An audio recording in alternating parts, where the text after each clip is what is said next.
Hola a todos y bienvenidos a un nuevo vídeo en Puente 4. Hoy estamos de enhorabuena y muy contentos porque, como podéis ver aquí en pantalla, tenemos a Arantzazu Serrano, la autora de Neinham, que se ha ofrecido a dejarnos un ratito de su tiempo, a que nos colemos un ratito en su casa para hablarnos de Neinham, del juego de mesa de Neinham que acaba de salir y sobre todo del oficio de escribir, cómo escribe, cómo prepara sus novelas. Y nada, lo primero de todo, como siempre, es agradecerte, Arantzazu, de que te hayas dejado liar, que como siempre pues con una predisposición total para venir al canal, así que nada, muchísimas gracias por estar aquí. Nada, muchísimas gracias a ti, un placer. Y nada, lo primero, como siempre, cuando empezamos nuestras entrevistas, para los que estéis viendo este vídeo y pensando quién es Arantzazu, por qué la hemos traído al canal o qué hace, qué escribe, os voy a leer una breve bio de ella para que nos ubiquemos y la contraportada del libro, que para mí ya sabéis que la contraportada, digamos que es ese pequeño texto, esas palabras que hay que seleccionar para captar nuestra atención y os lo vamos a hacer igual para captar vuestra atención en esta entrevista. Así que vamos a pasar a la bio. Y nada, Arantzazu es de Madrid, nació en 1975, licenciada en periodismo y ha trabajado en medios como el diario 20 Minutos, Europa Press y varias revistas de los grupos Vocento y Hearst. En los últimos años ha compatibilizado su labor periodística con el sector editorial, donde ha editado y escrito diversos libros de divulgación, así como títulos infantiles. De forma esporádica también realiza trabajos de diseño gráfico y ilustración. O sea que hace de todo, vamos, por lo que vemos. El pack Sí, un completo. poco de todo. Ya siendo niña, escribía sus propios cuentos. A los 15 años recibió el premio Pluma de Oro por un relato de la antigua Roma. A los 17 concluyó su primera novela, una obra de ciencia ficción sobre viajes en el tiempo entre el Imperio Maya y el descubrimiento de América. En 1993 tuvo un sueño, ojo aquí, esto es importante, tuvo un sueño que se convirtió en el germen de Neinham, Los hijos de la nieve y la tormenta, el inicio de una saga fantástica nórdica con elementos vikingos y celtas, que vio la luz en el año 2015. La novela obtuvo un éxito inmediato y fue nominada a los premios Kelvin y Celsius. En 2018 le siguió una nueva entrega, Neinham, El Azor y los Cuervos. Y según he visto yo hace poquito en la entrevista que te sacaron para el juego de mesa, ya podemos decir, ¿no?, que estás ya escribiendo la tercera parte. Sí, llevo más de medio año escribiendo ya la tercera parte. Ahí Bueno. a velocidad de crucero ya. Qué guay, no, pues súper guay. ¿Y harás más de 3 partes o de momento va a ser una trilogía? Sí, siempre se ha planteado, bueno, me lo he planteado como una saga de 5 libros, pero independientes. O sea, no quiero atar a nadie, ni que nadie se rompa las vestiduras ahí, ¡ah, Dios mío! Exacto. Porque además yo soy lectora de sagas Y y lo sé lo que se sufres, ¿no? sufre. Sé lo que se O sufre. eres Brandon Entonces, Sanderson o sufres, ¿no? O sea, ahí no hay otra. sí, no, es que lo de Brandon Sanderson eso es, no sé, Es ciencia divino, ¿no? De ficción, otro ¿no? planeta. Prácticamente. Eso es una cosa increíble. Entonces, bueno, yo por desgracia no tengo la velocidad de escritura de Brandon Sanderson y yo hago libros autoconclusivos. O sea, cada libro tiene sus propios protagonistas, su inicio y su final, quedan cerraditos y luego, bueno, pues tienen relación entre la saga, pues un poco para que te hagas idea, pues como por ejemplo el Hobbit respecto al Señor de los Anillos o al Silmarillion, ¿no? Están relacionados, incluso a lo mejor aparecen personajes en común, pero son historias independientes. Eso es muy de agradecer. Yo, que me he leído el primer libro, también te lo digo que mola mucho porque te lo acabas y dices, perfecto, no tienes la ansiedad de decir, ¿qué va a pasar? Y lo escribirá. No, al revés, tú te lo acabas, es tu historia, de arriba a abajo, te quedas súper contento, cierras una etapa, ¿no? Puedes seguir con otras cosas y cuando tengas ganas de volver al mundo, puedes volver al mundo sin la necesidad de acordarte qué pasó, o porque eso es, imagínate ahora con Patrick Rufus cuando saque el tercer libro. Sí, lo saca, pues ya veremos quién se acuerda de algo, porque yo la verdad es que ya no sé ni cómo acababa el libro. Y ese es un problema de este tipo de sagas que se prolongan en el tiempo infinito. Así que bueno, por cierto, que eso no lo he dicho, lo que estáis viendo en el vídeo no hay spoilers, no va a haber spoilers, no vamos a hablar de, no es un vídeo, o sea, no va a ser una entrevista sobre el materia de Neinham, sino vamos a aprender más cómo evolucionó este mundo, cómo nació, cómo se escribe, procesos, o sea, vamos a hacerlo sin spoilers, free spoilers, así que tranquilos, los que no hayáis leído vais a coger esas ganas y estoy seguro que vais a acabar leyendo este libro y lo que habéis leído pues vais a descubrir secretos detrás del libro, así que yo creo que vamos a contentar un poco a las dos partes. Así que nada, para empezar, yo tenía aquí 2 sinopsis porque había elegido un poco este prólogo que también tienes en el libro, que es la carta que está escribiendo el personaje, o el prólogo detrás, o sea, o la sinopsis que está La detrás del libro. sinopsis. Entonces voy a leer la sinopsis Luego igual también leemos lo otro, pero bueno, la sinopsis es más cortita y así nos centramos en la entrevista, que yo creo que es lo que todo el mundo quiere. Alisa, una impulsiva guerrera, y Sagan, un sereno sacerdote, son los hijos de la nieve y la tormenta. Dos jóvenes llamados a conducir un reino erigido por dos pueblos antagónicos. Su complicada convivencia, la fuerza aplastante del destino y la sed de venganza de un dios desterrado serán sus principales desafíos en una gesta que pondrá en vilo el devenir de los 9 mundos. Esta es la sinopsis, no nos da más detalles, creo que es una sinopsis que en 4 líneas nos deja muchísimas cosas. Ya tenemos 2 personajes, que toda la novela ya os aviso que es estos 2 personajes, una Alisa, la guerrera del clan Cranyal, ¿no? ¿Lo pronuncio bien? Cranyal. Sí. Y Sagan, el sacerdote, que es de Dangel, ¿no? Es... Gender, sí, Gender, yo digo Gender, exacto. pero vamos, No, aquí no, cada uno que diga como quiera, ¿eh? No, nada, ya te digo, ya es que mi mente no le voy a pasar clase aquí suelo adaptarme los nombres a lo que pronunciación. más cómodo me suena a mi mente. Pero bueno, tenemos estos 2 clanes, que son 2 clanes antagónicos. El libro empieza con esta guerra entre estos 2 clanes y cómo tienen que empezar a trabajar juntos para a partir de aquí montar lo que es el mundo de Nehemham, o el continente o la historia de Nehemham, que va a pivotar sobre estos 2 personajes, que como vemos, pues uno es un guerrero, una guerrera impulsiva y que le encantan las armas, y los otros son sacerdotes serenos que no tienen nada que ver con la guerra, con la matanza, y adoran la naturaleza.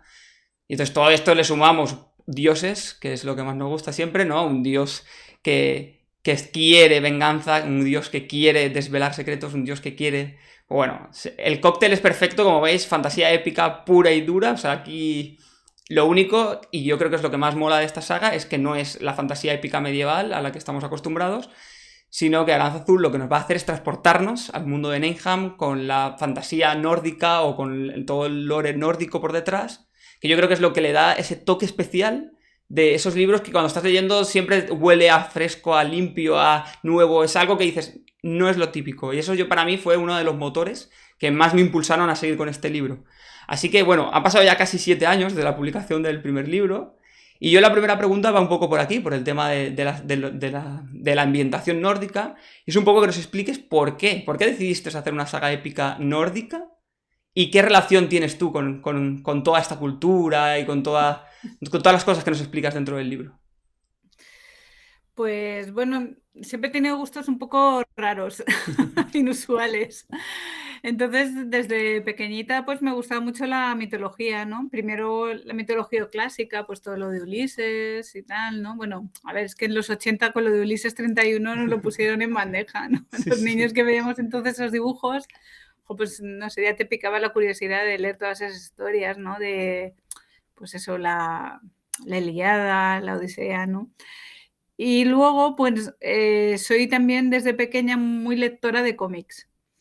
Entonces, en los años 80, pues eso, yo leía los X-Men, los Nuevos Mutantes, y entonces resulta que había una historia que para mí fue brutal en los años 80 que se llamaban las guerras asgardianas, que era que los X-Men y los Nuevos Mutantes de repente, bueno, por culpa de Loki, se veían catapultados a los reinos de Asgard. Y entonces, bueno, claro, aquello me dejó, o sea, como cada vez de repente descubres las valquirias, aquí unas guerreras que van a recoger los muertos, ¿no? Pues el personaje de Loki, luego empiezas a andar más, pues Thor, Odín, ¿no? Pues todo aquello ya me dejó loca. Y entonces dije, oye, esto mola más que la mitología clásica, porque empecé a leer, entonces que vi que aquello era súper bestia, ¿no? Porque eran como más crudos, más bestias, todo, ¿no? Los gigantes y todo eso, ¿no? Y los enanos, y entonces, bueno, pues me picó mucho la curiosidad y ya a partir de ahí empecé a leer muchos libros de mitología nórdica. Y entonces, bueno, pues Nehemham surgió por un sueño que tuve, sí. Esto existe, ¿no? Porque hay muchos... Yo siempre he leído, ¿no? De autores que dicen, no, un día te despiertas a mitad de noche y dices, tengo la historia. A mí no me ha pasado, por desgracia, pero... Fue así, no sé, bueno, es que a ver, siempre he sido muy fantasiosa y siempre he tenido sueños muy peliculeros y muy intensos, ¿sabes? Y entonces, bueno, pues este fue, pues, lo tuve como a los 18 años, justo antes de empezar la carrera. Y entonces fue de estas veces que te despiertas es un sueño tan intenso, tan vivido, que es que quieres retenerlo ahí de alguna manera para que no se pierda, ¿no? Ujú. Entonces, nada, pues me lancé corriendo ahí a los primeros folios que encontré y empecé a escribirlo rápidamente, todos los detalles que recordaba. Y entonces, pues me pareció que la historia había más, o sea, había más que contar, ¿no? Que era un hilo que yo debía de ir tirando. Y bueno, pues fíjate, pues desde entonces hasta hoy que sigo escribiendo la saga. Entonces, bueno, a la hora, es verdad que el sueño, digamos que estaba fuera de contexto, no tenía un background, un lore, ¿no? Y entonces, bueno, pues como me gustaba tanto la mitología nórdica, pues yo creo, vamos, pensé que iba a encajar muy bien en la historia que había soñado, que era, bueno, a grandes rasgos lo que tú dices, ¿no? Que era Ilsa, que era la heredera del clan Kranjal, de los guerreros, y Sagan, que era el heredero del clan Yendel, que eran los sacerdotes pacíficos, y como, bueno, pues como ambos son atacados y están a punto de ser exterminados, no tienen más remedio que tener que establecer una alianza inédita, porque claro, es la unión entre elementos antagónicos, ¿no? O sea, por un lado, una cultura que ama la guerra, ama las armas, ¿no? La batalla, que la glorifica. O sea, para ellos no hay nada mejor que morir luchando, ¿no? Y otro clan que es todo lo contrario, que es que no es que no solo sean pacíficos, es que aborrecen por completo la violencia hasta el punto que ni siquiera se defienden en caso de ataque, o sea, de defensa propia, ni siquiera entonces, digamos que toleran la violencia, ¿no? Entonces, claro, es una alianza súper compleja, ¿no? Sí, sí. Pero a mí es que me gustan las cosas así, me gustan mucho los extremos, me gustan mucho las historias de extremos, de contraste, ¿no? Y entonces, bueno, pues en realidad tú lees la historia a través de Ailsa y Sagan, ¿no? De ellos que, bueno, se comprometen en matrimonio, es la manera que tienen sus padres de allanar el camino de la unión, de que ese matrimonio unido pues sea el que un día reine en ese territorio unificado de los dos clanes. Y bueno, pues es la historia en realidad de Ailsa y Sagan, ¿no? De cómo ellos tienen que vencer sus prejuicios, de intentar conocer al que es tan diferente, de intentar entender por qué hacen lo que hacen y piensan como piensan, y por supuesto, pues a llegar a quererse, claro. Sí, sí, no, como siempre, no hay buen libro sin una buena historia de amor detrás. Pero bueno, es verdad que en Nenheim, bueno, yo creo que en mis libros en general hay elemento romántico, pero no es el fundamental, no No, es no, un no. libro de amor para nada. No, no, no, no. Yo creo que hay muchos elementos mucho más importantes que esos, empezando por la épica, No, no, que es a mí lo que totalmente. siempre... La aventura, la épica, el... Claro, o sea, que es lo que siempre me ha llamado la atención y de hecho he tenido que vencer un poco ese prejuicio, ¿no? Porque el hecho de haber escrito un libro de batallas, de guerra, de gente luchando y ser una mujer, no siempre ha sido bien recibido, ¿sabes? Porque lo normal es que piensen que a las mujeres no se nos da bien esto de escribir batallas o que van a ser muy dulces o muy light, ¿no? O tal. Sí, sí. Y no.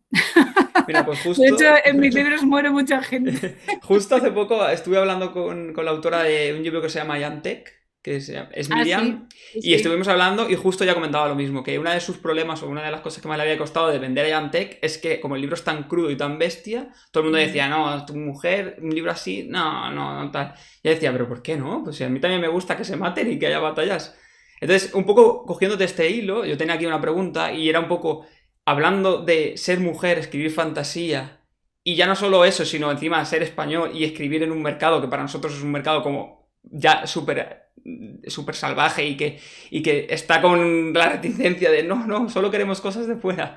¿Cómo fue ese proceso de publicar? ¿Crees que tuviste problemas a la hora de publicar por ser mujer? ¿Piensas que la industria... Porque la verdad es que gracias... O sea, digamos que hacer esta pregunta a día de hoy es triste porque significa que las cosas aún están por cambiar y aún tenemos mucho trabajo por hacer, pero que estés aquí hoy con nosotros o que Neiham haya triunfado tanto también nos demuestra, ¿no? que esa puerta o esa alternativa es posible y que existe. Entonces también un poco que nos cuentes, supongo que hay muchas chicas que nos están ahora mismo viendo y que quieren saber cómo fue ese proceso de publicación de Neiham y cuéntanos un poco cómo fue la historia. Pues, a ver, yo creo que para o sea, para entender lo que ha pasado ahora, ¿no? El porqué del éxito de esta novela, que por qué, a pesar de que se haya publicado hace 7 años ya, va por la 9ª edición, se sigue vendiendo todavía, que eso es rarísimo, ¿eh? Sí, O sea, sí. que un libro 7 años después siga en la FNAC, en el Corte Inglés, en las casas de libro, es muy raro. Es Pues los libros rarísimo, tienen sí. una rotación enorme. O sea, los libros muchas veces las novedades duran meses y ya está. Y vuelan y ya no vuelven nunca más, ¿sabes? Sí, sí, Entonces, sí. bueno, pues Nenheim se ha convertido en un long seller, lo que llaman ellos long seller, que es un libro que se mantiene, que por cada año pues vende, sigue goteando, ¿sabes? Por el boca a boca o porque, bueno, pues las recomendaciones y o sea, que se mantiene vivo con el paso de los años, ¿no? Y esto es bastante poco frecuente. Y entonces, bueno, pues por luego las cosas, las peculiaridades que tú dices, ¿no? De ser una autora española de fantasía, encima mujer, escribiendo de cosas de hombres, como batallas, género épico y tal, ¿no? Sí, lo que Eh, cordialmente se supone que tiene que ser los hombres, exacto. sí, porque ya es verdad que cada vez Sí, menos por suerte, ya sí, sí. hay esta asociación de ideas, pero yo lucho toda mi vida contra esto, la Sí, verdad. no, no, no. Y bueno, lo que te decía, que hay que remontarse a muy, muy atrás en mi caso, ¿no? O sea, bueno, Nenheim es una historia que yo empecé a escribir en 1993, Yo que no había me ni nacido pasa, casi. sí, me pasa muchas veces que mis lectores no habían nacido siquiera cuando yo empecé a escribir esta historia, ¿no? Entonces yo era jugadora, bueno, sigo siendo jugadora de rol, pero que siempre me he movido en círculos en los que, por alguna razón que yo no entendía, era la única mujer o la única chica, ¿sabes? En el club de rol era yo a lo mejor y otra chica más y éramos todos chicos, el resto todos chicos. Las artes marciales igual, los cómics. Ahora ya no, porque el manga ya ha abierto mucho ahí a las chicas, ¿no? Pero cuando yo iba a las tiendas de cómics en los años 80, que no había manga, no había chicas. O sea, cuando te veían entrar era como, bueno, ¿dónde está tu hermano? ¿Dónde está tu novio? Porque Exacto, no te has puede ser que tú perdido. vengas. Sí. O sea, y encima comprar cómics de superhéroes, ¿sabes? O sea, rarísimo. O sea, yo siempre me he sentido como, o sea, no discriminada, porque yo creo que, o sea, bueno, salvo los momentos en los que entraba en la tienda de cómic y me miraban, no me miraban mal, me miraban raro, ¿sabes? Como desubicado, ¿sabes? Como diciendo, Exacto, no puede exacto. ser. Pero, por ejemplo, en el club de rol jamás me sentí discriminada, todo lo contrario, me tenían en palmitas. Y en las artes marciales igual, o sea, yo era siempre una más, o uno más, no sé qué decir, porque era como era la única chica. Sí, sí. Pero, no sé, yo no entendía por qué a las chicas no les gustaba hacer esas cosas y por qué, y me jorobaba que dijeran, o por ejemplo, mis padres que me dijeran: "Es que esas son cosas de chicos". No, ¿sabes? Yo no entendía por qué pensaban eso. Y yo mira que le decía a mis amigas: "Oye, venidos al club de rol, que es súper divertido, no sé qué, que fíjate, nos hacemos unos personajes y tal". Exacto. Pero yo creo que había una cosa social ahí, ¿sabes? Que todas estas cosas de alguna manera se veían como infantiles, ¿sabes? Para una chica de 20 años o de 20 y tantos, se veían como infantiles. Entonces, a los chicos es verdad que siempre se les ha permitido cierto grado de infantilización, ¿sabes? Ujú. Mientras que las mujeres no tanto, ¿no? Y yo no sé, bueno, seguro que esto tiene un estudio, un análisis más Sociológico, sí, o algo, detallado, exacto, sí, sí. pero el caso es que cuando yo, bueno, en los 80 y los 90 era imposible, prácticamente imposible, publicar en España un libro de fantasía, porque es que ni siquiera existía esa posibilidad, ¿sabes? O sea, había muy pocas editoriales que se dedicaran a sacar este tipo de libros, o sea, que estaba Minotauro, Timon Mas y casi ya, Para contar, ¿sabes? exacto, sí. Y entonces, bueno, Plaza de Janés sacaba alguna cosilla y tal, pero vamos, Factoría de prácticamente ideas también puede ser de esa época o es un poquito sí, sí, más. en los 90, más en los 90, pero vamos, eran muy poquísimas. bueno, de ciencia ficción, a lo mejor un poco más, pero, o sea, se dedicaba a publicar traducciones prácticamente, no porque no hubiera gente en España escribiendo, que ojo que había, Sí, sí. sino porque no se contemplaba esa posibilidad. O sea, la gente que escribía en España, por ejemplo, ciencia ficción en los 80, escribían fanzines, Hmm.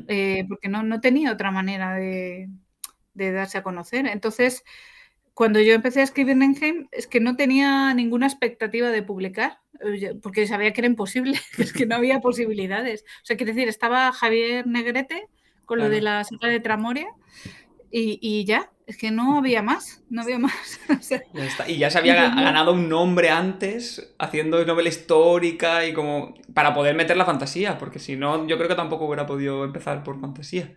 sí, o sea, era, bueno, Javier Negrete fue una excepción total para su época, desde luego. Y bueno, yo creo que sí que fue abriendo camino, sin duda, a los que venimos detrás.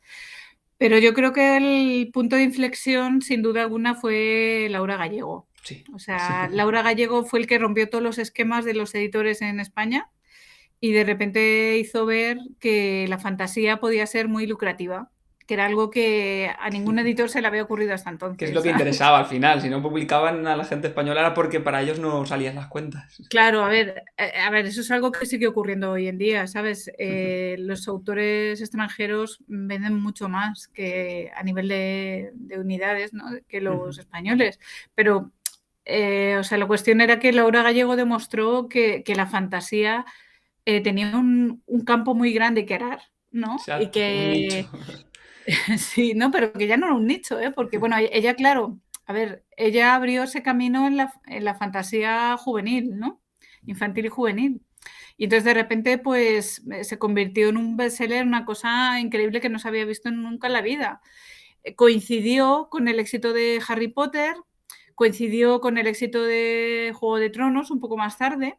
Entonces, bueno, pues todos estos ingredientes, gracias a Dios, como a los dioses, pues han hecho que el panorama editorial haya cambiado muchísimo desde entonces. Y entonces, bueno, pues ya a partir de 2010, yo creo, pues ya empezaron a surgir nuevas editoriales de fantasía y se abrió el campo pues a considerar que autores españoles podían estar escribiendo fantasía tan buena, como dices tú, o más, de la que se estaba traduciendo, ¿sabes? Entonces, bueno, pues todos en ese caldo de cultivo, bueno, pues ahí encajó de repente en Enheim, porque a priori, pues lo que a mí me gustaba, que era la mitología nórdica, era una cosa rarísima que en los 90 y a principios de los años 2000 no le gustaba a nadie más que a mí y a otros dos taraos, ¿sabes?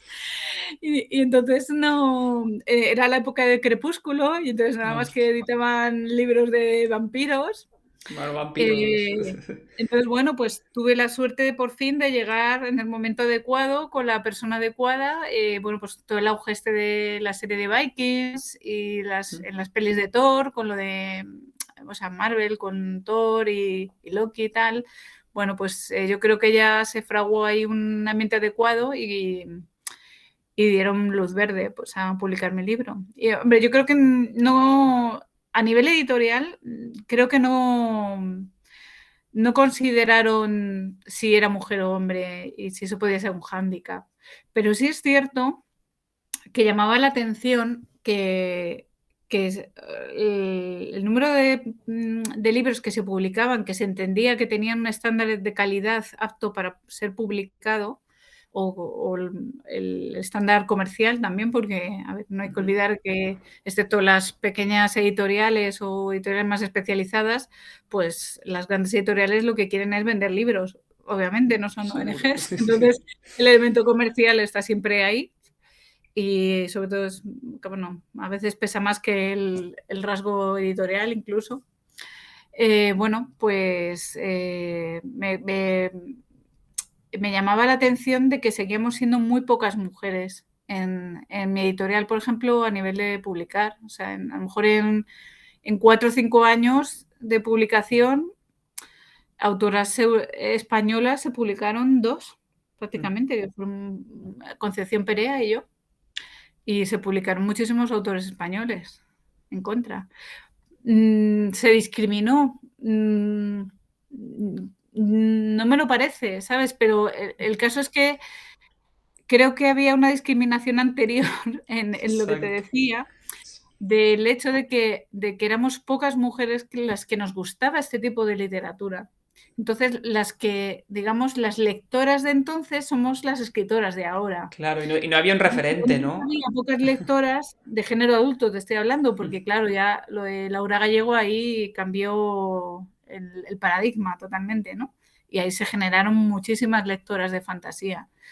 Pero te estoy hablando de los años 80, pues todo el tema de la Dragonlance y los reinos extraños y todo eso, éramos tan pocas las lectoras de entonces que en cierta manera, pues claro, las que llegamos a escribir también éramos pocas, ¿no? Pero yo creo que esto está cambiando, esto yo Sí, creo que sí. ha cambiado definitivamente y afortunadamente, pues lo que te digo, pues yo creo que Laura Gallego fue muy, muy importante en este cambio. Y entonces ha forjado, y Harry Potter también, yo creo, ha forjado una Sí. generación nueva de apasionados de la fantasía que ya no son lectores, sino que también son escritores y escritoras. Claro, y también verlas, tú cuando vas a un sitio a ver los libros que hay, si todo ves nombres, ¿no? De hombres, es como, está cerrado ese mercado para ti, ¿no? Es como que ya algo en tu cerebro dice, no tengo un referente, en cambio ahora, cuando tienes gente donde ver, ¿no? Te ven a ti o ven a Laura Gallego y tal, dicen, si ya se han llegado, ¿cómo no voy a llegar yo también? Entonces eso también motiva un montón, yo creo que la falta de referentes también puede ser un poco ¿no? la consecución de que en ese momento no hubiera tantas mujeres escribiendo, o por lo menos que no públicamente, porque igual escribían, pero igual pensaban que era algo más suyo, que no, ¿sabes? Un poco como el Claro, yo fútbol, ¿no? fíjate que a mí la falta de referentes fue lo que me hizo escribir. Exacto, O también, sea, ¿no? yo, por ejemplo, echaba mucho de menos en todas las novelas que yo leía que hubiera una protagonista femenina de Activa. armas tomar, de decir, oye, aquí la que llevo la espada soy yo y la que tengo que defender a los que quiero, a mi familia, a mis amigos, soy yo. Eh, entonces, como siempre existía el cliché y bueno, pues que de la mujer en la fantasía pues era o maga, o sanadora, o era hechicera malvada, ¿sabes? O Pero eso relleno nunca, puro, ¿eh? La Dragonlance claro, muchas o sea, veces relleno. los personajes y por supuesto secundarios, claro, Exacto. secundarios total. Entonces, bueno, pues yo quería escribir la historia que no había leído, que no había sido capaz de encontrar, ¿no? Entonces, bueno, pues eso es lo que me llevó a hacer Nengen también. Sí, yo creo que también es uno de los puntos que más molan en esta novela, y es ver esos personajes que de normal no son así, cómo tú te los llevas a tu terreno, cómo tú te los imaginas, y se nota esa fórmula, ¿no? De decir, esto no es lo típico que estoy acostumbrado a leer. Y para mí es una de las cosas que más destaco de esta novela, justamente, sus personajes, ¿no? La riqueza de esos personajes y cómo tú los has creado para que sean diferentes a lo que de normal estamos acostumbrados a ver, ¿no? Eso a mí me gusta mucho. Y un poco era la pregunta que tenía a continuación, que era un poco que nos contaras cómo creas esos personajes, ¿no? Cómo nace esa guerrera que defiende a toda la gente que no que es indefensa o que no tiene ese poder, cómo se fraguan esos personajes en tu mente. Bueno, pues me vinieron dados en el sueño de primeras. O sea, yo creo que eso es muy importante, ¿no? Porque te da como el primer flashazo, ¿no? La primera imagen del personaje. Y ya te queda ahí un pozo que es una semilla en el fondo, ¿no? Está por desarrollar, pero luego a medida que vas escribiendo, a ver, que esto cada uno lo hace de una manera, ¿sabes? Yo soy, como dicen, escritora de brújula, ¿sabes? Yo planifico poquísimo o casi nada y yo voy dejando que la historia me lleve, ¿no?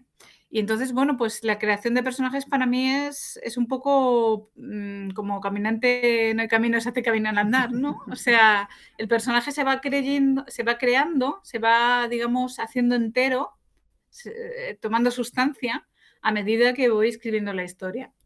Entonces, bueno, pues en el proceso de Nenheim,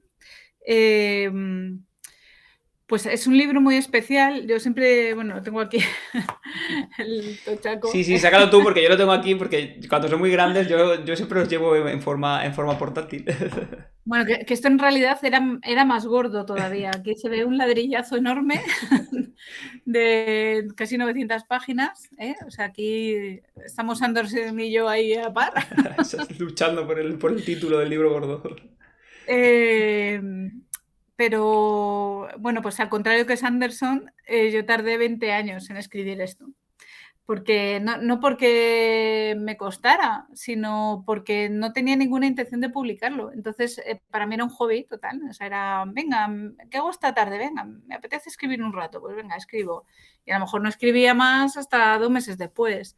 O a lo mejor en verano tenía más tiempo, escribía más, pero en invierno, bueno, pues en la universidad cuando tenía exámenes o luego ya cuando trabajaba, pues ya a lo mejor escribía menos.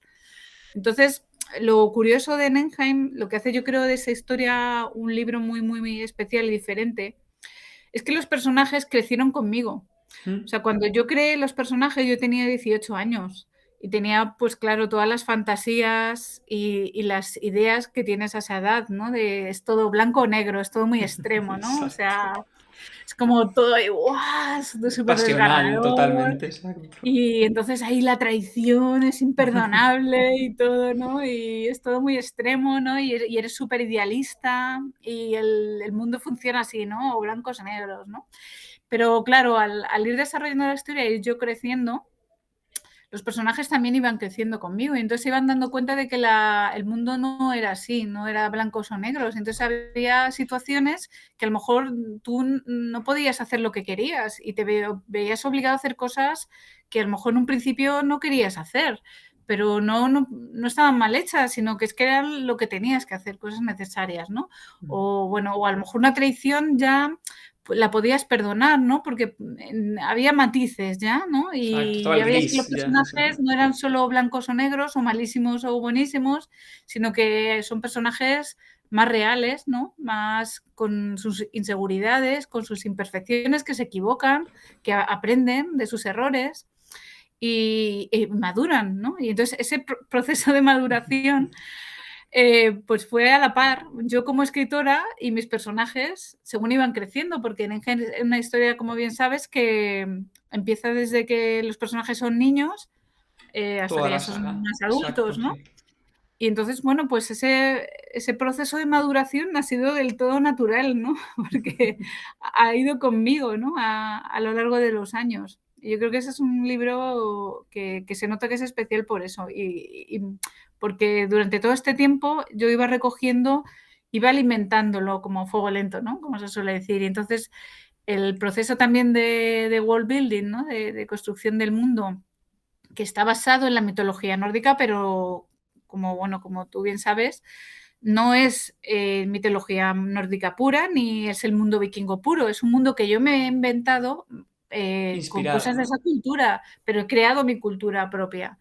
Entonces, bueno, pues mis propias leyes, mis propias costumbres, todas esas cosas se las iban enriqueciendo también con el paso de los tiempos. Pues yo qué sé, me iba a unas vacaciones a la montaña y entonces pues ahí bueno, como a mí me encanta el tema de la nieve, he hecho mucho montañismo invernal, pues sabía esas sensaciones de estar en el frío, en la nieve, qué es lo que pasa cuando te congelas, cómo puedes protegerte, ese tipo de detalles, pues yo los iba incorporando a la novela, ¿no? Por ejemplo, pues un día visitaba un castro celta y entonces aprendía cómo se hacían las construcciones o cómo cocinaban o cómo hacían la forja y entonces, bueno, pues todas estas cositas y todos los libros que iba leyendo, por supuesto, pues iba alimentando todo este mundo, ¿no?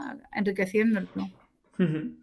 Guay, mira, y antes me ha venido también súper bien porque has sacado el tema de. Bueno, tú le has puesto otro nombre, pero yo tenía aquí jardinero y arquitecto, pero bueno, que también es un poco de brújula, ¿no? Y mapa, es lo que tú has dicho, pero creo que también es un poco cogiéndote esa definición. Tú ya has dicho que serías un jardinero o de brújula en este caso. Entonces, sí que nos interesa saber cómo afrontas a la hora de escribir un libro. ¿Te pones ahí delante, tienes una vaga idea, te escribes un mínimo estructura o directamente te pones a escribir lo que te apetece y de ahí vas sacando?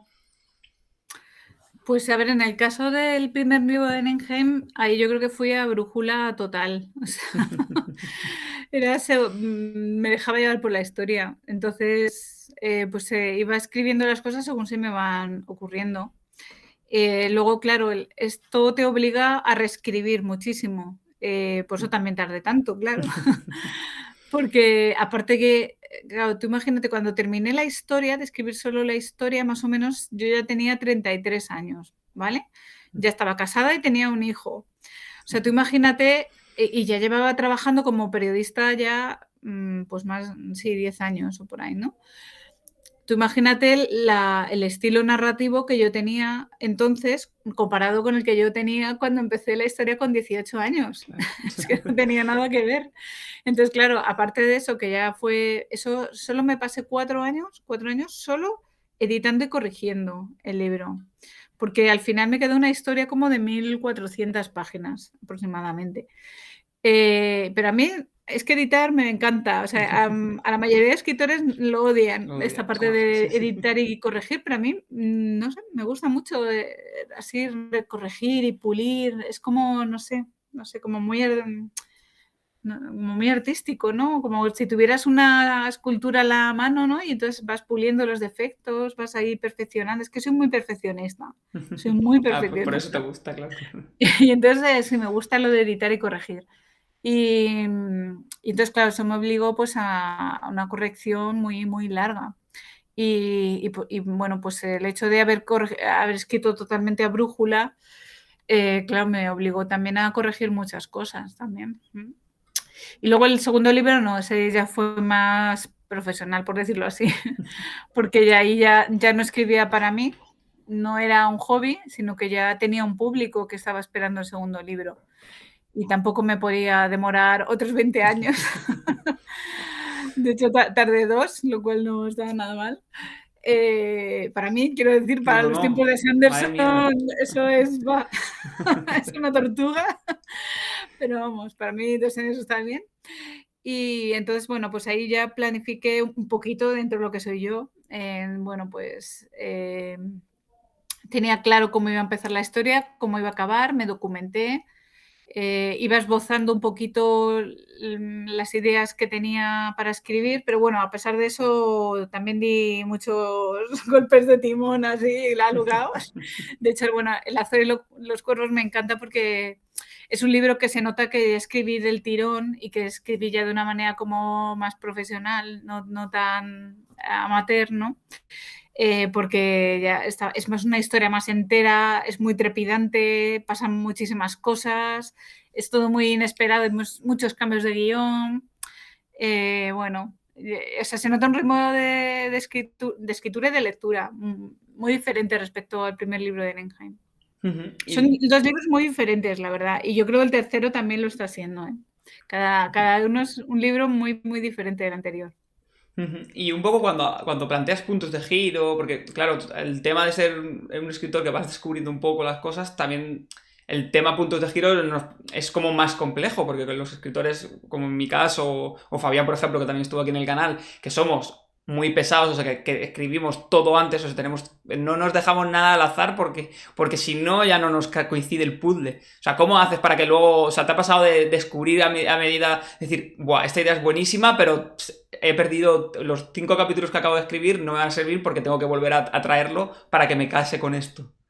Claro, claro, eso es lo que ocurre cuando escribes esa brújula. Bueno, a ver, quiero decir que hay personas superdotadas, Sí. teóricamente Stephen King, que escribe una novela del tirón, Pero bueno, así, los ¡guau! finales que le salen, no, Lo como les vomita salen los y finales tal. como le salen, no, para mí ya.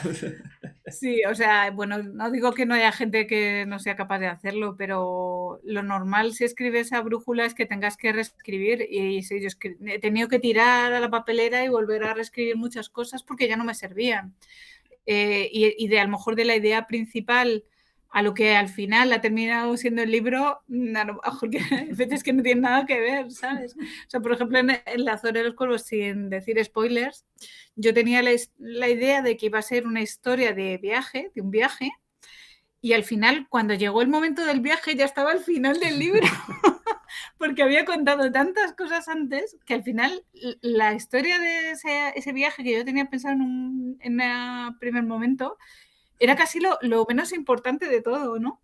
Porque todo lo anterior había tomado tanta trascendencia, tanta importancia, que al final esa idea primigenia que yo había tenido había cambiado completamente, ¿no? Entonces, claro, es más, a ver, yo siempre digo que es verdad que es una manera de escribir, yo creo que más enriquecedora, más orgánica, más natural, pero más costosa. Sin duda más costosa y menos eficiente que tenerlo todo planificado. Pero bueno, yo creo que depende de la persona, ¿eh? No creo que haya un método mejor que otro, sino que lo que a una persona le vaya mejor. O sea, a mí, por ejemplo, yo he intentado planificar con mis novelas y es imposible.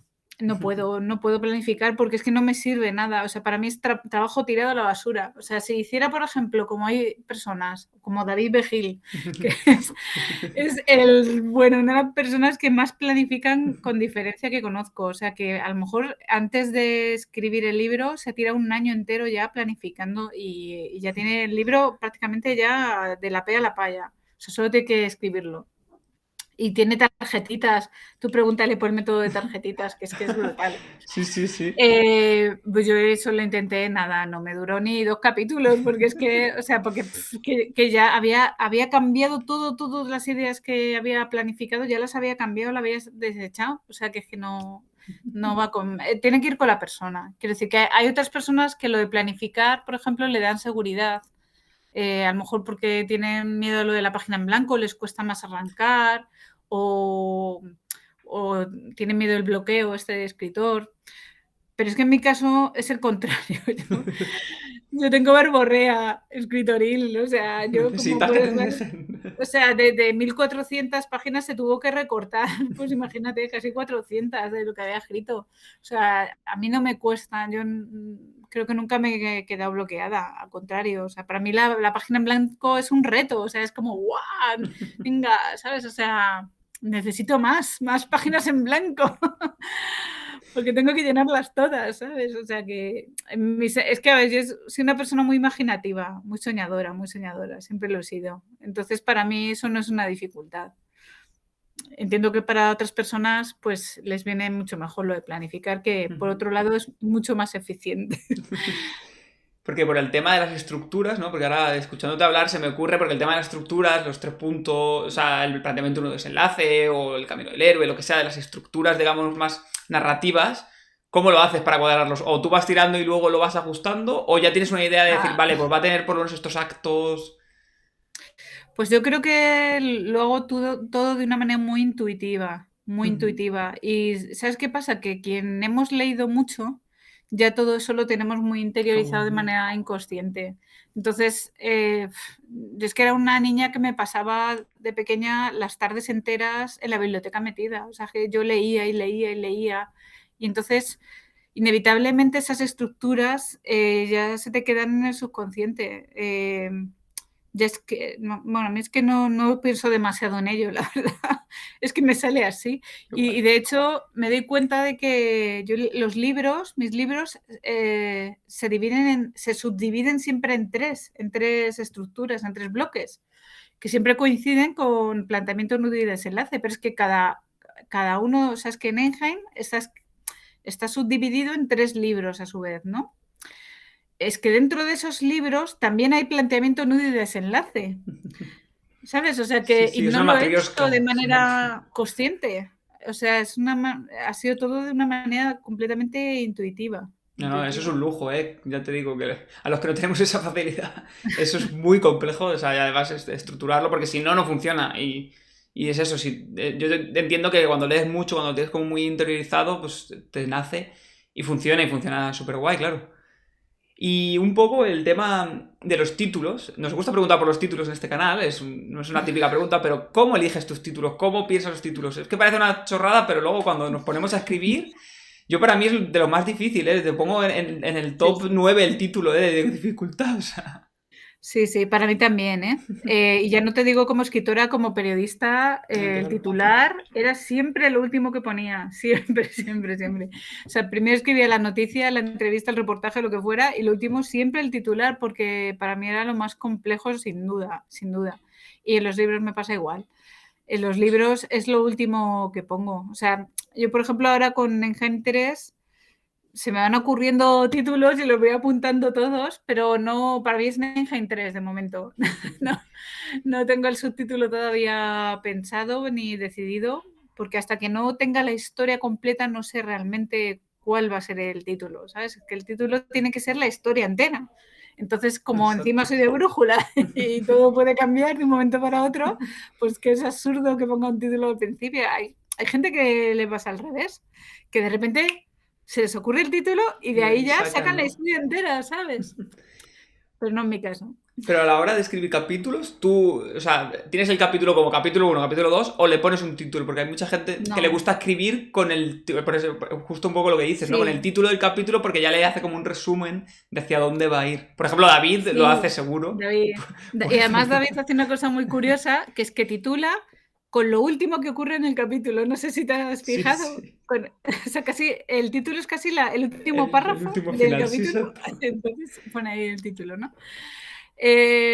Pues no sé, es que yo creo que como hago libros tan largos y me cuesta tanto titular, pues yo creo que para mí sería muy fatigoso tener que poner títulos a todos los capítulos porque son tantísimos capítulos.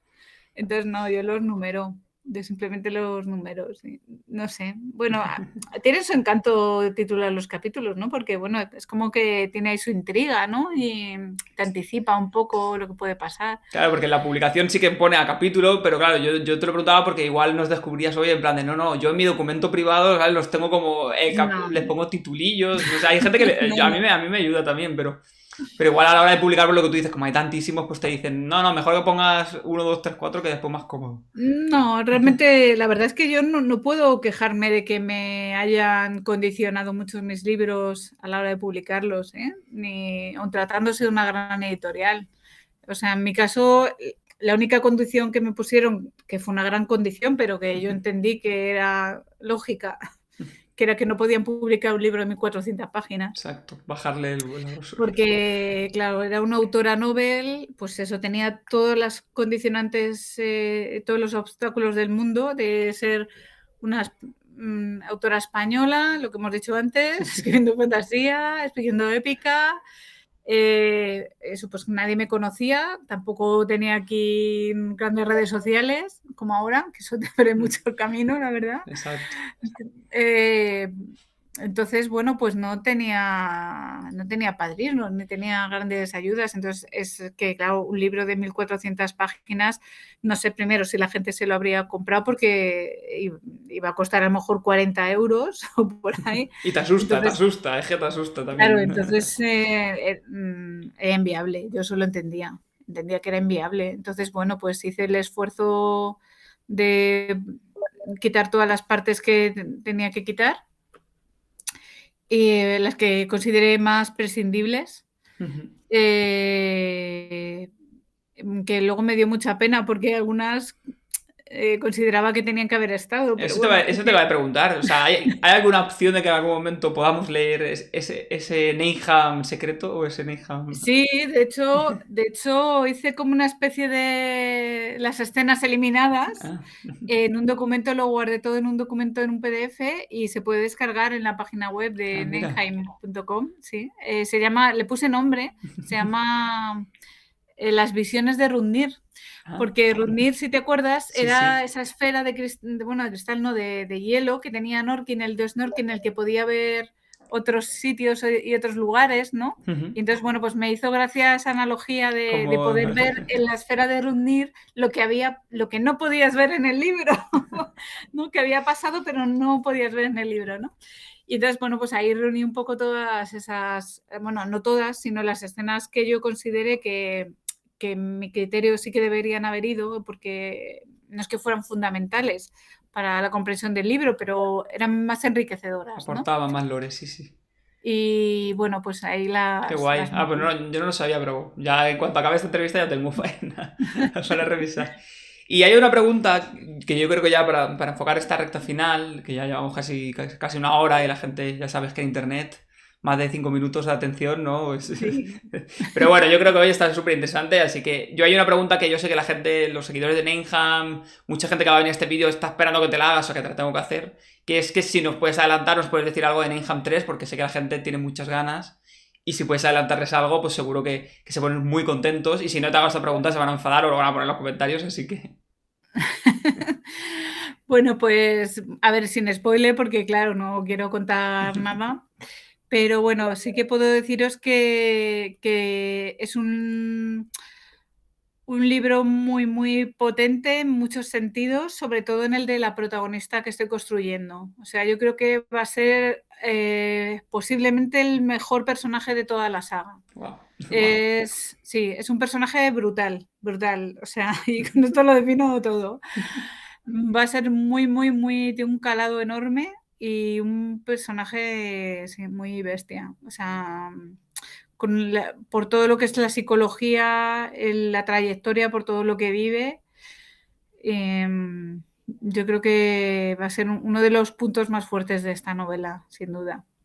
Y entonces, bueno, pues otra característica que va a tener esta novela, que va a ser muy diferente de las anteriores, es que va a haber dos hilos narrativos en distintos tiempos.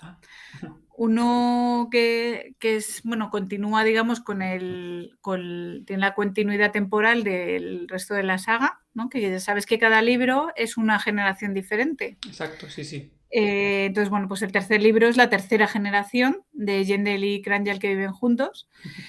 Y, por supuesto, con todos los conflictos que te puedes imaginar Con a todo esas lo que venís alturas. arrastrando ya, exacto. Entonces, imagínate, pues si ya tenían problemas al principio, No, imagínate sí, yo no a quiero la imaginarme ya el segunda. segundo, pues el tercero ya. Y entonces, bueno, pues paralelamente a este vamos a conocer la historia de otro personaje que ha vivido como miles de años atrás, en el tiempo que es, bueno, uno de los seres antiguos, ¿no? De los seres primigenios estos que dieron Sí. lugar a Nengen, ¿no? Buah. Mola, mola. No, no, ya a mí ya me has hecho ganas, o sea, ya de leerme el segundo para llegar al tercero. ¿Y cuándo más o menos piensas que se verá a la luz este libro? ¿Tienes aproximadamente ahí unas metas de tiempo? Pues a ver, la editorial nunca me pone fechas, me las pongo yo. Sí, Que porque yo si no. quería haber acabado este libro muchísimo antes, pero bueno, como sabes, me llamó RBA para escribir todos los libros estos de mitología nórdica de Loki. No Exacto. pude negarme, porque es que también escribir sobre Loki es que Es que es era... guay, claro, claro. Ya no podía decir que no, porque, o sea, gustándome tanto la mitología nórdica y es que la riqueza que tiene el personaje de Norkin a nivel narrativo, pues que es que era un bombón, ¿sabes? Sí, sí, sí. No puedo decir que no. Luego, bueno, RBA me volvió otra vez a llamar para escribir los libros de Morgana de lo de las crónicas estas de Excalibur que están publicando ahora en kiosco. Pero bueno, ahí ya sí que me planté y ahí hice 2 libros nada más y ya dije, no, tengo que seguir con Engen 3. Sí, sí. Y entonces, bueno, pues espero terminarlo este año. Espero terminar de escribir este año. Creo que voy a buen ritmo, que lo que estoy escribiendo me está gustando mucho, estoy muy enganchada y espero que os guste a vosotros también. Qué guay, Y sí. os animo muchísimo a leeros El Azor y los Cuervos, porque de verdad que es un libro, ese libro es que puse todo mi corazón ahí, puse ahí mi corazón ahí en la parrilla y lo hice aquí vuelta y vuelta, o sea, puse toda la carne en el asador en ese libro, o sea, yo no soy una persona especialmente sensible, no lloro las películas ni nada de eso, y escribiendo este libro, al final se me salían las lágrimas, ¿eh? Y eso, escribiendo, que eso no me ha pasado nunca en la vida, vamos. A mí ya me has convencido, ¿eh? Si te sirve de Sí. eso, y yo creo que a todos los que se te estén viendo, a los que no hayan leído la saga, seguro que ya están empezando a leerla, estoy segurísimo. Y los que no sé, solo hayan leído el primero, pues bueno, sabiendo todo esto y Sí, es sobre que todo. me da mucha pena que mucha gente que a lo mejor se lee el primero y le encanta, pero lo dejan ahí y no se leen El Azor y los Cuervos. Y es que, de verdad, que se pierden tantísimo porque El Azor y los Cuervos, si es que si en Engen no les ha gustado, El Azor y los Cuervos le va a requete gustar, porque Sí. tienen unos personajes todavía, no digo mejores, pero mucho más intenso, con un nivel de conflicto mucho más grande, con una psicología mucho más compleja, porque claro, el segundo libro de Nengen ya lo escribí con 40 años. Entonces, lógicamente, el nivel de madurez es mucho más grande y la complejidad de la historia, la complejidad de todo, del desafío, pues ya te digo, de los personajes mismos, ¿no? Y entonces tiene unos personajes tan... Ay, es que lo tenéis que leer. Sí, sí, yo creo que a mucha gente le pasa, ¿no? Que tenemos tantísimos libros por leer, que entonces muchas veces te lees uno, te gusta mucho, y cuando sabes que hay una segunda parte es como me lo guardo para un momento especial, porque ahora no voy a seguir leyendo cosas hasta que me sienta como súper, ¿sabes? En plan de, no, no encuentro nada que me guste. Y entonces ahí justo... Perdona, que es que se me está acabando la, Ah, no, no la te batería del preocupes. portátil, voy a enchufarlo, ya Sí, está. sí, sí. Nada, un poco es eso, que te lo guardas para un buen momento, pero después de esta entrevista estoy seguro que ese momento llega ya. O sea, que la gente ya está como, vale, voy a sacarlo ya de la Sí, bueno, estantería. y es verdad que estoy notando que ya que la gente sabe que estoy escribiendo en Engine 3, Hay que ya leer el dos, están ¿no? empezando a leerse ya en Engine 2, ya por fin. Bueno, eso siempre motiva, exacto. Saber que hay una tercera parte, ya solo por seguir la Dice, historia necesitas claro, llegar. es lo que dices tú, ¿no? Como venga, ha llegado este momento de leerme ya el acero y los Exacto. cuervos. Y sobre todo si lo empalmas el 2 con 3 que ya es como el máximo no gusto del lector, que es poder esperarse para que toda la o sea, todo lo que te gusta siga su ciclo, ¿no? No tener que esperarte tanto tiempo igual a poder continuar con todo el universo. Y bueno, un poco para acabar esta parte de la entrevista, después haremos el test rápido. Pero sí que quiero que nos comentes un poco, porque hace muy poquito además, ahora no sé si semanas o un mes, habéis sacado el juego de mesa en Enham, que yo creo que es como una evolución, ¿no? De normal siempre que pensamos en formas de sacar a la luz esos proyectos, ¿no? Esos libros, siempre es película, serie, ilustración, no sé qué, pero el juego de mesa es como que nadie lo tiene en mente. Yo como te comentaba antes, sabes que soy un súper amante de los juegos de mesa. Es más, tengo aquí uno que se llama Yggdrasil, que cuando leía tu libro ya me acordaba mucho de este juego de mesa, que si no lo conoces te lo recomiendo un montón. También es cooperativo, como Neyham. O Ah, sea mira. que creo que en el fondo beben los dos mucho de esa inspiración nórdica y de ese rollo de juego de gestión de cooperativo. Y nada, cuéntanos un poco, sé que también lo tienes aquí y nos lo puedes enseñar un poco también cómo ha Sí, quedado. aquí lo tengo preparado. Bueno, pues este juego también ha pasado su propia aventura para salir a la luz. Ha sido tremendo la historia también que tiene este juego, porque como bien dices, no es algo que uno de primeras imagine, ¿no? Venga, voy a hacer de mi libro un juego de mesa. Yo desde luego no tenía en mente para nada. Yo de hecho siempre he tenido como adaptación la idea del cómic, porque bueno, Ah, como ya claro. te he comentado que nació un poco del cómic, ¿no? Lo de Nenheim y la mitología nórdica, pues yo siempre lo he visto clarísimo ahí. No la historia del libro, porque claro, llevar esa historia tan grande a cómic es que sería impracticable, ¿no? Pero una historia, un spin-off, ¿no? Que Una historia estaría súper guay, alternativa. ¿eh? Sí, yo siempre eso es mi objetivo. No sé cuándo lo conseguiré, pero Bueno, si hay alguna editorial viéndonos, que saquen por favor el cómic, que contactarla, por favor. sí, sí, yo estoy ahí como a pico y pala y con la idea esa fija. Pero bueno, pues esto fue un creador de juegos que se llama Enrique Dueñas y ha publicado así con varias editoriales, pues me lo propuso un día. Dice, oye, ¿qué te parece la idea de hacer un juego de mesa de Nenheim? Me dejó ahí como muy descolocada, ¿no? Porque fíjate, yo siempre veía más a lo mejor un videojuego, ¿no? Un videojuego lo veía muy factible porque, bueno, pues así tipo de Witcher, ¿no? Porque una vez que has creado un lore tan rico, Exacto. es como, igual, por ejemplo, el juego de rol también. El juego de rol es como una continuidad, una adaptación muy natural de la novela, porque creas un mundo tan rico, tan hecho, tan cerrado, con sus reglas, con sus ambientaciones, que es como un salto muy natural, ¿no? Hmm. Pero un juego de mesa es como algo inesperado, ¿no? Y entonces, bueno, así de primeras digo, bueno, pues no sé, hazme una propuesta y lo vemos, digo, pero yo le advertí que era muy exigente, que no me iba a confiar, o sea, que yo soy muy exigente para mis novelas y para mis historias y que lo iba a ser con él también. Pues no iba a ceder mis derechos Sí, hacer un a parchís de una, Neham, sí. ¿sabes lo que te quiero decir? ¿No? Que imagínate que luego pues hacen un juego, yo qué sé, muy malo y Sí, sí. lleva tu nombre y es el mundo de tu juego y, o sea, que también te estás ahí un poco arriesgando, ¿no? Exacto, Cuando sí, sí. haces ese tipo de cosas, cuando haces una adaptación, da igual la que sea, una serie, una película, todo el mundo dice, ay, qué guay la película, la serie, pero es un riesgo, es un riesgo Muy muy grande, riesgo, sí, porque sí. como la hagan mal, o sea, mira a Laura Gallego, pues Uf, claro, la Eh, serie de Netflix. Bueno, pues es un no horror que te hablemos, no adapten hablemos. mal tu obra, No abrimos ¿sabes? esa etapa, ¿no? En el canal ya hablamos de ello una vez y no. Ya hablasteis de ello Sí, sí, en su sí. qué pena me dio de Sí, sí, verdad, pero nosotros eso somos porque fans aférrimos de Laura Gallego. Todo el mundo del canal ya sabe que yo nací con. O sea, crecí y soy el quien soy gracias a Memorias de Dune. O sea, que para mí era como. Y cuando vimos la serie fue como. claro, claro, fue una decepción muy grande, yo creo, y una lástima porque podía haber abierto el camino a muchas otras cosas si se hubiera hecho bien también, ¿no? Pero bueno, Exacto, ya no vamos ahí, a mira. discutir de eso. Exacto. En definitiva, pues que sí, que y eso fíjate que yo entrevisté a Laura Gallego una vez y le pregunté sobre esto muchísimo tiempo antes de que siquiera llegara Netflix a España.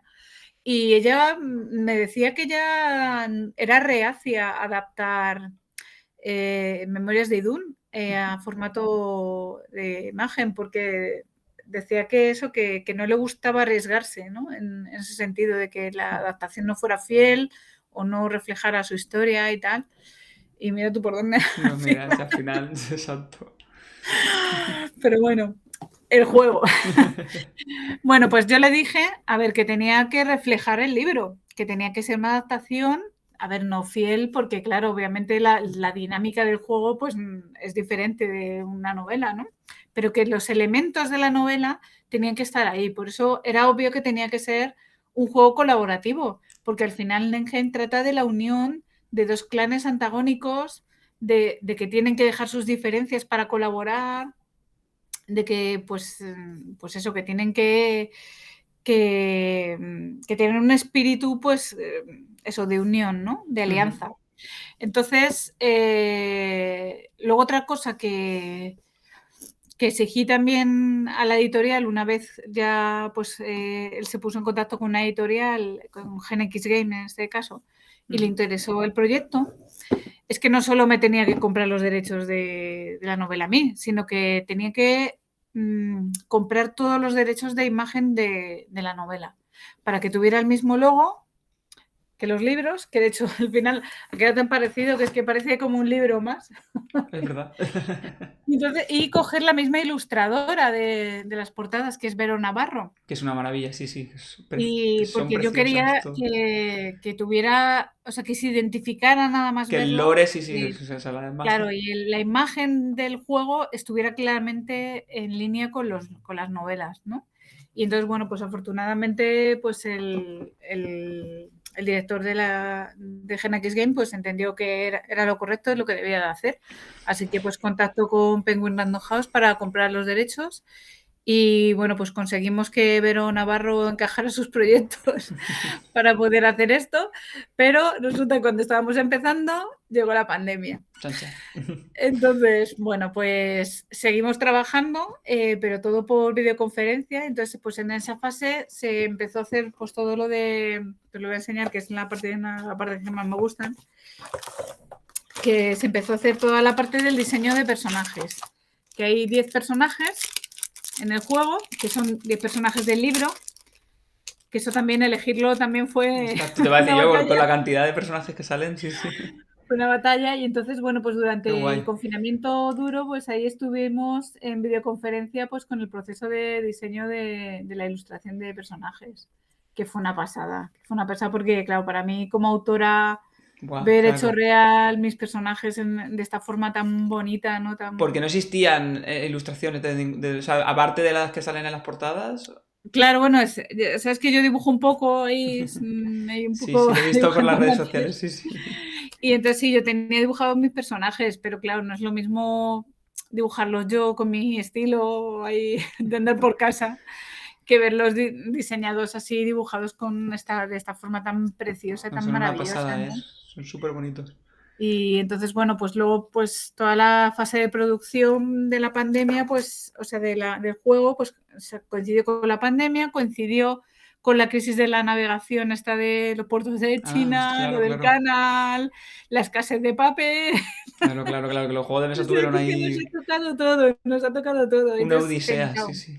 tenía que haber salido el juego casi un año antes y al final salió en Navidades de este año. Pues guay. Pero bueno, muy Tiene muy buena contenta, ¿eh? pinta. Nosotros a ver si lo conseguimos y también lo traeremos al canal, porque también de vez en cuando también hacemos algún unboxing o alguna explicación. Tenemos el de Sanderson por ahí, tiene que estar por ahí, por algún lado. Este que también hicieron así de Elige tu aventura. Y este Nathan también Así. nos cuadra muy chulo, o sea que también lo Sí, pues la traeremos. verdad es que toda la gente que lo ha jugado se la pasó muy bien, ¿eh? No, no es porque sea el juego de mi libro, pero creo que es verdad que yo fui muy exigente con Enrique para que hiciera un juego que fuera divertido no solo para la gente que sabía de Nengen, sino para gente que no tiene ni idea de este mundo. O sea, que tú puedes ver el juego de Nengen en la tienda, llevarte a la casa y Y disfrutarlo, disfrutarlo exacto. al 100% sin tener ni idea de las novelas. De hecho, me está pasando ahora que estoy empezando a tener nuevos lectores del mundo de los juegos de mesa, Claro. que al ver que existen libros, bueno, muy gracioso porque uno me contactó por Instagram y me preguntó que si había escrito los libros después del juego. Ah, sí. Entonces, joder, madre mía, pues el libro, o sea, el juego salió en Navidades y ya me he escrito 2 tochas. Te iba a decir, sí que te ha molado ahí el juego para escribirlo, sí, sí. No, no, pero eso está Y muy sí, bien me siempre. hace gracia, ¿no? Que piensen que ahora que las novelas han venido después del juego, ¿no? Cuando es al contrario. Pero bueno, eso quiere decir que el juego les ha Exacto. enganchado Y que les y el apetece juego les ha descubrir más gustado hasta cosas, el sí, punto sí. de quererse leer los libros, ¿no? Pues eso está muy guay. Es que eso abre siempre un montón de nuevos lectores, nueva gente, nueva curiosidad. Solo verlo ahí entre todos los juegos de mesa, ya dices, ¿y esto?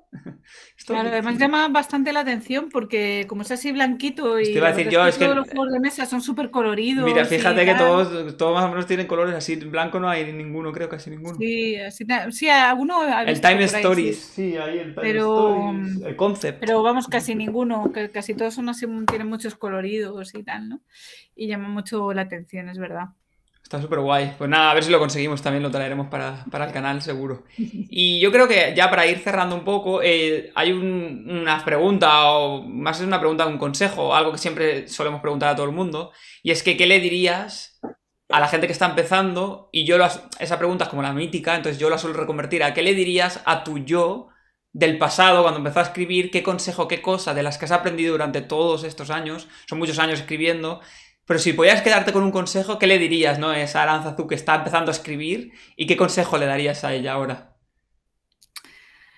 Pues yo le diría, fíjate, el consejo que a mí nadie me dio, pero yo seguí intuitivamente, que era no pensar en publicar, sino escribir para tu propia pasión, para tu propio divertimento. Porque yo creo que cuando escribes pensando en lo que la gente va a opinar sobre lo que tú escribas, si eso le va a gustar o no le va a gustar, si esto tendrá éxito o no lo tendrá, si esto me lo publicarán o no me lo publicarán. Yo creo que hay que quitarse todas esas cosas. Hay que escribir porque realmente te gusta escribir, porque disfrutes del acto de escribir, de inventar tu historia, de inventar tus personajes, de pasártelo pipa ahí desarrollando la aventura. Eso es lo que importa, que disfrutes escribiendo. Y si cuando ya has terminado te ha quedado así una cosa chula que digas, venga, me apetece compartirla con la demás, que a ver, que otra gente la lea. Vale, pues entonces ya te piensas lo de publicar. Pero lo contrario me parece el camino, a ver, todo es lícito en esta vida, ¿eh? Yo no digo a No. nadie que no lo haga, pero me parece que el camino inverso es peor, creo yo, ¿eh? El pensar en escribir una historia para publicarla, con vistas a publicarlo, yo creo que eso es un error. Yo creo que eso es un error, porque al final es algo artificioso, Sí, ¿sabes? exacto. Sí, sí, estás como No es siempre pensando natural. en el propósito final en vez Sea, de yo creo que disfrutar el se camino. nota mucho, muchísimo cuando un libro ha sido escrito con pasión, porque era una historia que a esa persona le gustaba escribir, se nota muchísimo. Y se nota mucho, por ejemplo, en los escritores estos ya de carrera, pues que sé, tipo Pérez Reverte, que ya te escriben 4 libros al año. Exacto. Se nota cuando ya escriben porque viven de la escritura y tienen que sacar libros X al año para poder vivir de A ellos. comer, Entonces ya exacto. es entonces, en esos casos, además, que sí que ahí escriben fijo de mapa, porque claro, es la manera más eficiente que hay de escribir. y van a tiro hecho. Y entonces van, vale, pues ahora voy a sacar un libro sobre esta temática que sé que va a tener salida, no sé qué, tal. Y entonces ya está todo como Sí. ya Pierde esa demasiado, magia, ¿no? demasiado Pierde esa... pensado, ¿sabes? Demasiado pensado ahí. No sé, a mí Exacto. me gustan las cosas orgánicas, me gustan las cosas naturales, que Descubrirlas, salgan del exacto. instinto, ¿no? De las entrañas. Qué guay, Entonces sí, sí. yo recomiendo eso, que la gente no se obsesione por publicar, porque al final, o sea, publicar es muy bonito, es muy reconfortante y pues eso, que el feedback de los lectores pues es maravilloso, pero no tiene que ser ese el objetivo. El objetivo tiene que ser que te lo pases bien escribiendo. Que disfrutes, ¿no? Y al final, Claro. si has disfrutado tú, disfrutarán los que lo O lean sea, y... exacto. Y luego lo que venga después de la historia, eso ya es un añadido. Eso ya Bienvenido. es un regalo, ¿sabes? Lo que venga después ya es un regalo, pero tu objetivo ya lo has cumplido, que es pasártelo bien escribiendo. Pues yo creo que es un muy buen consejo. Fabián el que nos dio fue leer mucho y escribir mucho, así que tenemos leer mucho, escribir mucho y no pensar en el propósito final, sino disfrutar haciendo este trabajo o este proceso.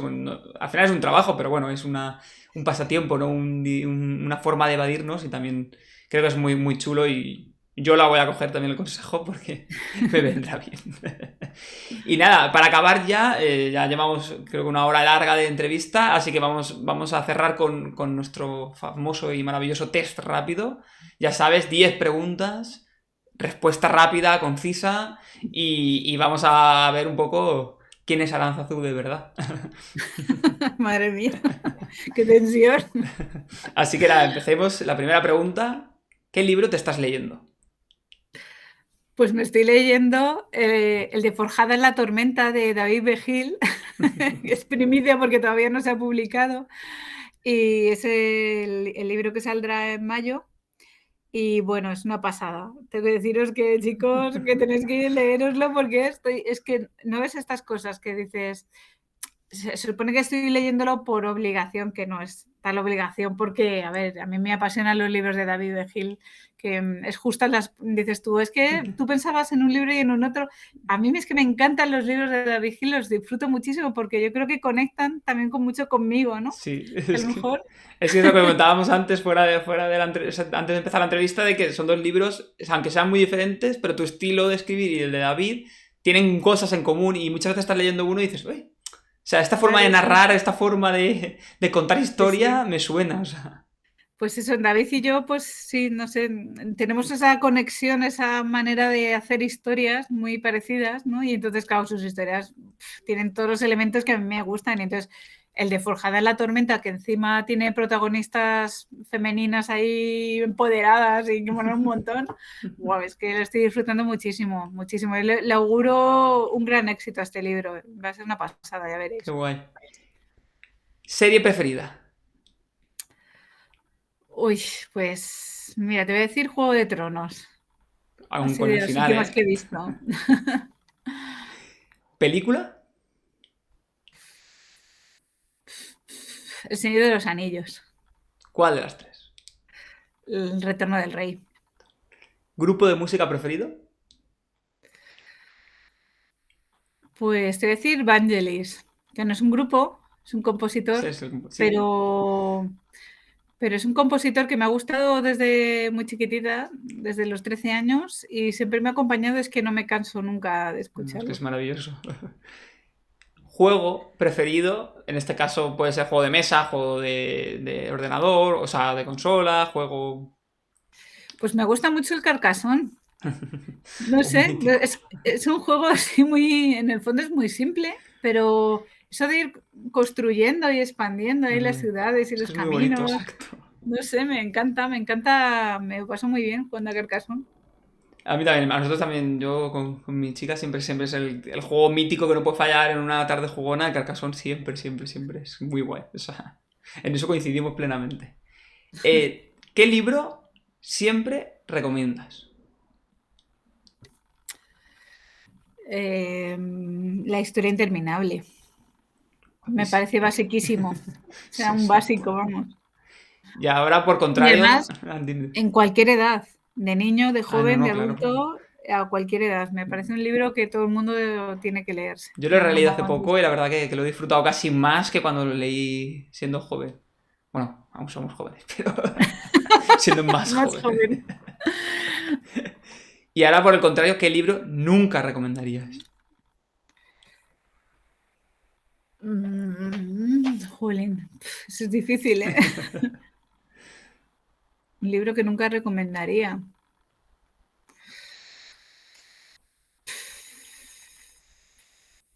Pues yo creo, no uno en concreto, yo recomendaría que no te leyeras un libro forzadamente.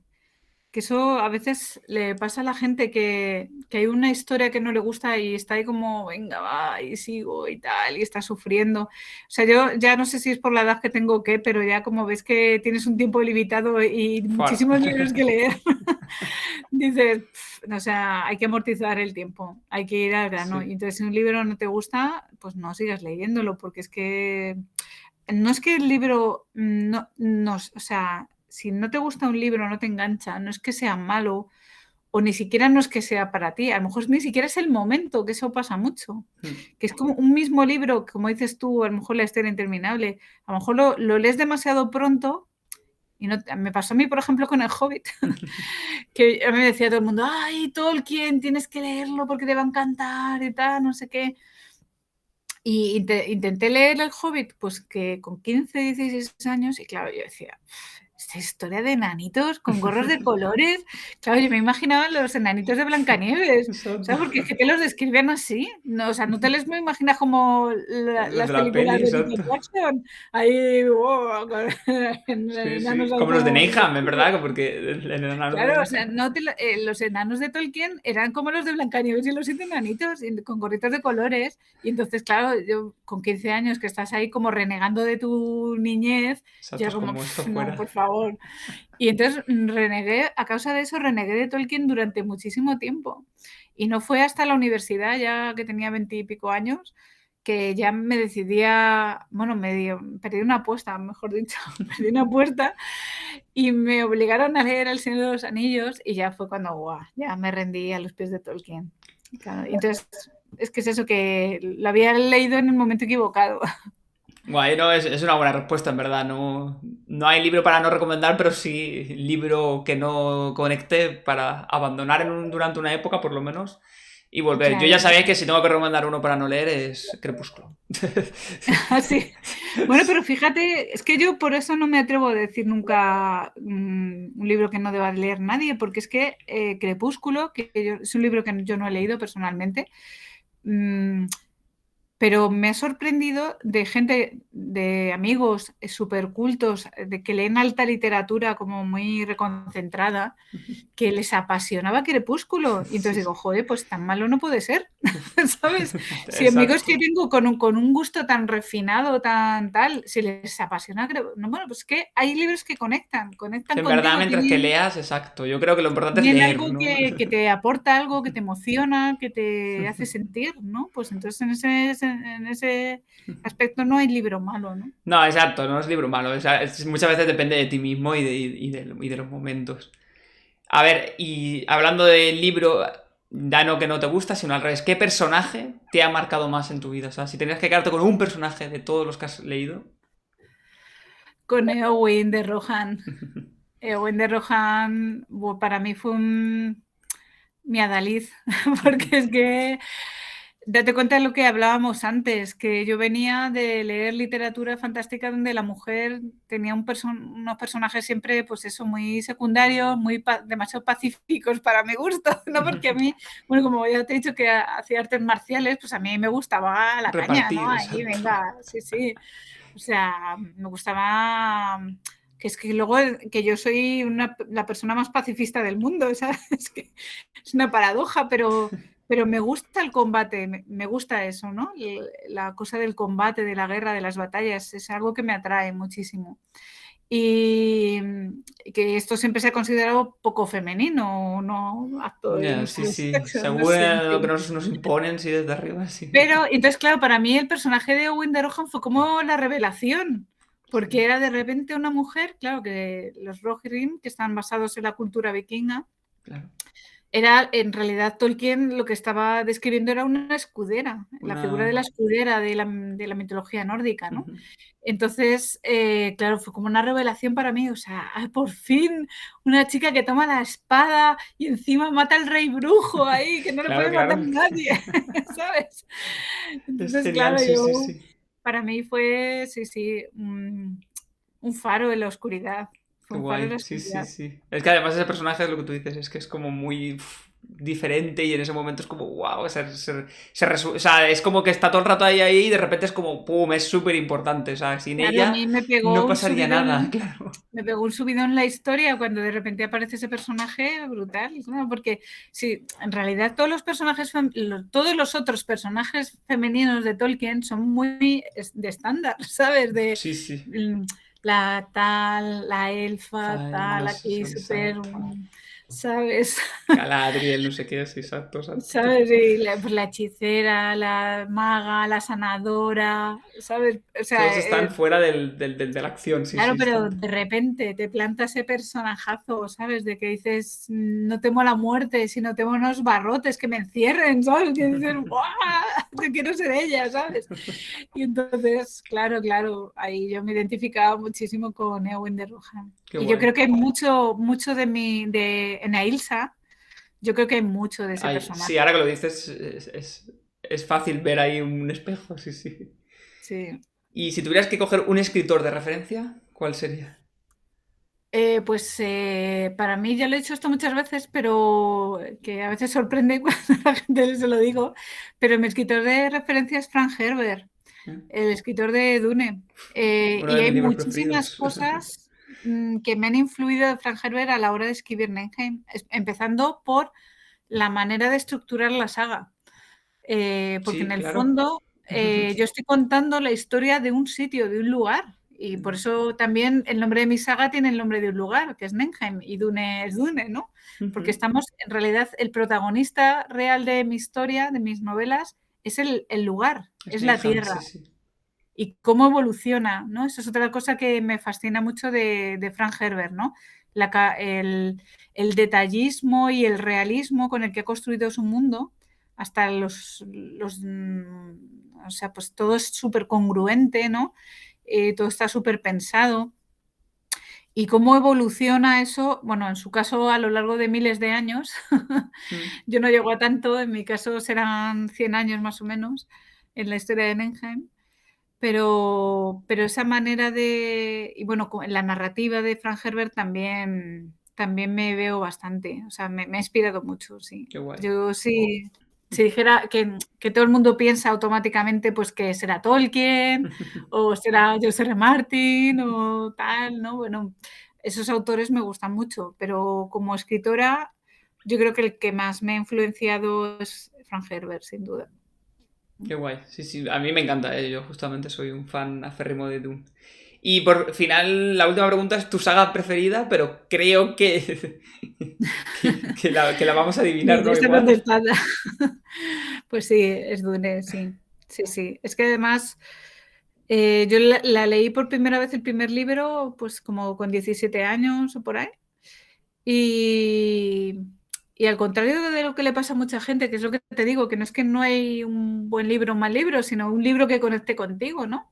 A mí ese libro conectó enseguida conmigo, porque sobre todo por el tema del ecologismo. Mm. Y es una persona con muchas ideas ecologistas y entonces esa idea del mundo, de la arena, la terraformación, todo eso, bueno, la ecología, la escasez de recursos, lo del agua, todo eso me intrigó muchísimo desde el principio. Y bueno, el personaje de Paul Atreides también es Uf, muy llamativo. es chulísimo.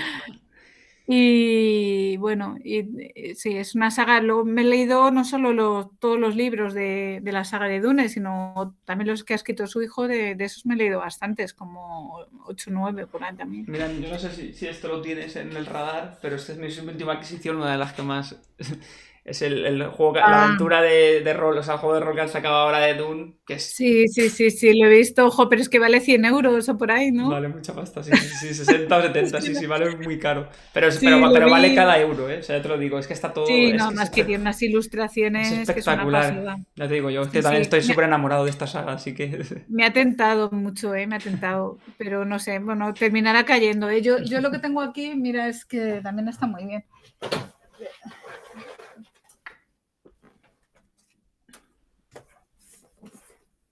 Que esto también es una joyita, Ah, el libro de que es arte el libro de arte de la de película. la película.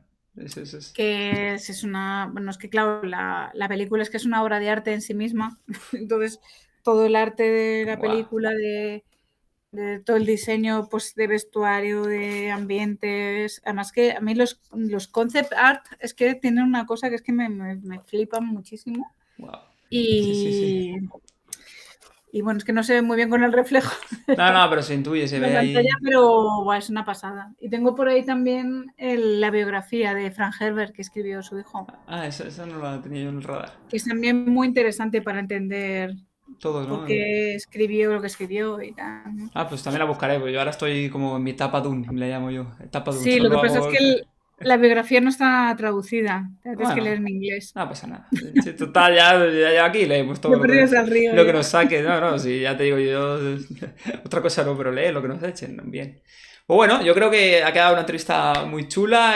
Nada, despedirnos de todos los que nos estáis viendo. Esperemos que os haya encantado y hayáis disfrutado y hayáis pasado un buen rato con Aranzazu. Ya sabéis que Neinham es la saga de fantasía épica que os hace falta leer si no habéis empezado. Y si ya lo habéis empezado, hacerle caso y leer el segundo libro. Y si ya lo habéis leído, pues nada, esperaros que a final de este año, principio del año que viene, ya tenemos que seguramente empezarán a salir ya cositas de este tercer libro de Neinham. Así que nada, muchas gracias por estar ahí. Acordaros de suscribiros, darle a me gusta y sobre todo agradecerle a Aranzazu todo su tiempo, su dedicación. Vamos, estamos súper contentos que haya estado. Este canal es casa tuya. Cuando quieras volver, estaremos siempre con las puertas Muchísimas abiertas. gracias.